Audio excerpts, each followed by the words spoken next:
台北市的金华街有一寡日本式的建筑，伫日本时代是台北的刑务所的官舍。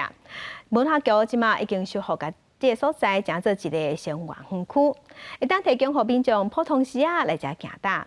另外，伫园区内底嘛有提供游客甲社区的健康照顾，嘛成做一个社区长照的示范点。 日本式的建筑，四库围啊，有千斤斤的树啊围咧。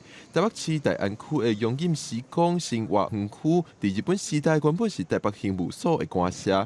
文化局的老厝文化运动计划，以公私合作的方式，经过3冬，甲遮修复真多民众平常时会使来行踏的所在，设置举办开幕典礼。 保留历史建筑，其实是在工法上要特别注意，个子都稍微高一点。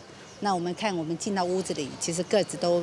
门都稍微要低头，那这样子来的人没有便利啊什么，但是我们要恢复到以前，那就要修旧如旧嘛。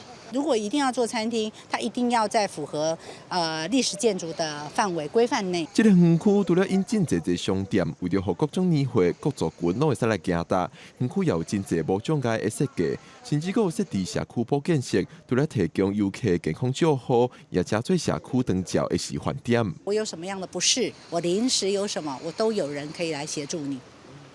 所以这才能够做到全龄啊！服务这里的客户之外，还有就是在我们大安区的居民，在就近需要居服人员打1966，就会派案到我们这里。园区表示，保健室除了提供健康照护，未来也会举办课程，让社区居民参与，提供社区一个互动的空间。记者郭文条随台北报道。